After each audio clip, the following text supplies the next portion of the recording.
중년 뱃살로 고민해본 분들은 모두 다 아실 겁니다. 이 지긋지긋한 뱃살을 얼마나 빼고 싶은지를요.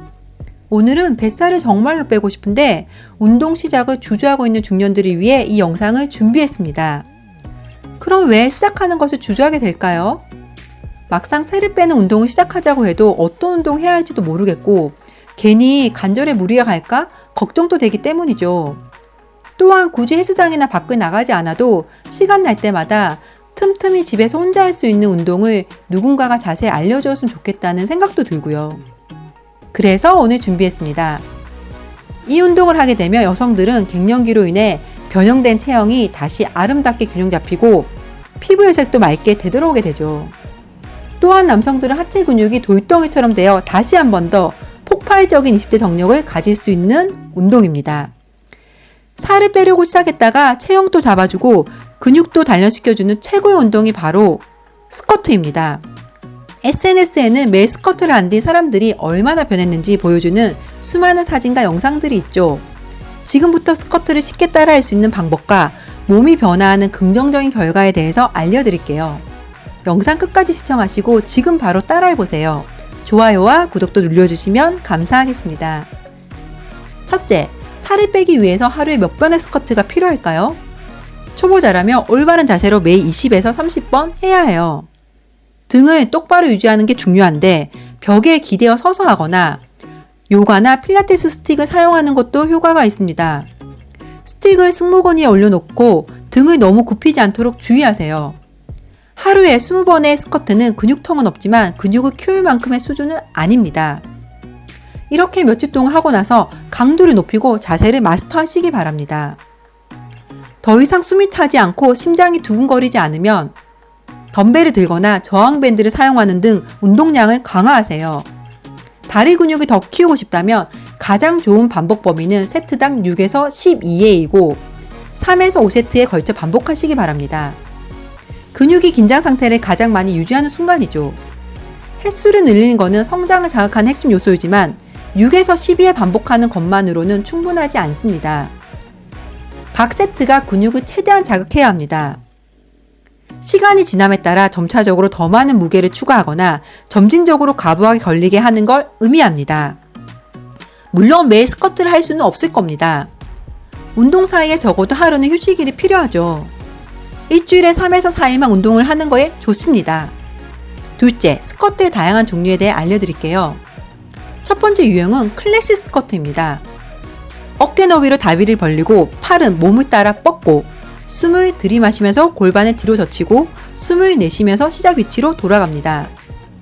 초보자들은 일반적인 방법으로 다리는 어깨 넓이만큼 벌리고 허벅지가 바닥과 평행이 될 때까지 쪼그리고 앉으면 됩니다.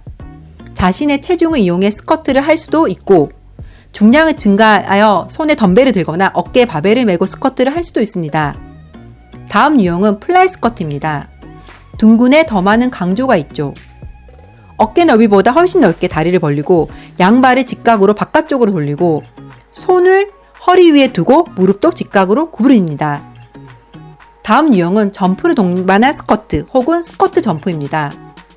이러한 운동은 단거리 달리기 선수나 축구 선수들이 많이 사용하는데 이들은 빠르게 가속하고 달려야 하기 때문이죠. 클래식 스쿼트와 같은 방식으로 시작하고 다리를 어깨 넓이로 벌리고 쪼그리고 앉습니다. 그리고 점프하고 다시 발이 바닥에 닿는 순간 쪼그리고 앉고 점프하면 됩니다. 셋째, 스쿼트를 규칙적으로 하면 몸에 어떤 변화가 일어나는지 알려드릴게요. 스쿼트하는 동안 어떤 근육이 작동할까요? 가장 먼저 떠오르는 부위는 아마도 엉덩이일 것입니다. 사실 근육을 나열하기 시작하면 엄청나게 많은 근육이 있다는 것을 알게 됩니다. 대둔근, 소둔근, 중둔근, 대퇴사두근, 그리고 허벅지의 이두근, 내전근, 종아리 근육, 행복근, 척추 기립근 등 실제로 이 운동에는 신체 절반이 사용됩니다. 따라서 여러분이 느낄 수 있는 첫 번째 효과는 제가 방금 나열한 모든 근육이 강화된다는 것입니다.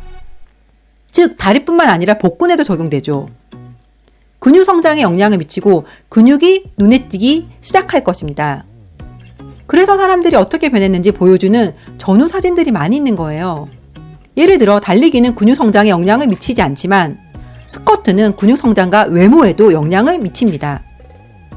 따라서 이전에 운동을 해본 적이 없는 사람들이 매일 스쿼트에 도전한다면 단 한 달 만에 외모에 상당한 변화가 나타날 것입니다. 전후 사진을 찍어보면 체형 변화 차이를 바로 느낄 수 있을 거예요. 두 번째 효과는 체중 감소입니다. 매일 스쿼트를 하는 것은 상당한 칼로리가 소모되죠. 따라서 스쿼트를 하는 사람들은 근육을 키울 뿐만 아니라 전반적으로 근육이 더 발달하고 지방이 줄어듭니다. 다음으로 중요한 장점은 혈액순환이 개선되고 심혈관계가 강화된다는 것입니다. 이 운동 덕분에 심장 근육의 탄력이 증가하고 심장과 말초혈관 혈류가 개선되며 다리를 많이 사용하게 되어 하체 정맥혈관 순환도 눈에 띄게 좋아지는 거죠. 다음으로 스쿼트는 자세를 개선하는 데 도움이 됩니다. 등이 굽어지지 않고 허리는 곧게 펴져 있고 허리 아랫부분이 휘어져 있습니다. 앞서 말했듯이 허리 부분의 근육을 강화해 자세 교정에 도움이 되는 거죠. 다음으로 지구력이 향상된다는 것입니다. 스쿼트는 호흡기 계통의 기능에 큰 영향을 미치고 폐의 활력을 증가시키며 전반적으로 호흡을 올바르게 조절하고 조정하는 방법을 가르쳐 줍니다. 숨을 들이마시면서 내려가고 숨을 내쉬면서 올라갑니다. 이는 모든 근력 운동의 기본 원칙입니다. 숨을 내쉴 때 힘을 주고 숨을 들이쉴 때 이완을 합니다.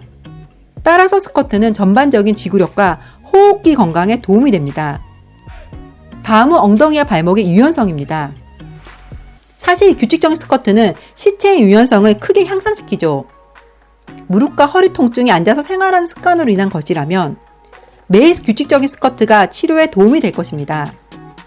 스쿼트는 다리뿐만 아니라 복부와 허리, 아래 부분의 근육에도 영향을 미칩니다. 따라서 스쿼트는 근육을 완벽하게 펌핑하는 데 도움이 될 것이며 특히 무거운 것을 운동한다면 더욱 그렇습니다. 물론 어깨에 바벨을 얹고 스쿼트를 하고 싶다면 올바른 자세로 운동하는 것이 매우 중요합니다. 왜냐하면 초보자들은 혼자서 하다가 다칠 수 있기 때문이죠. 어깨에 바벨을 메고 스쿼트하는 것은 유능한 강사의 감독하에 해야 하는 매우 위험한 운동입니다. 해당 강사는 바벨을 올바르게 하는 방법을 직접 보여주고 잘못된 점을 지적해 줄 것입니다. 하지만 스쿼트 점프와 같이 더 무해한 병연도 있습니다. 따라서 이런 유형의 스쿼트는 우리 몸의 핵심 근육을 매우 강화시켜줍니다.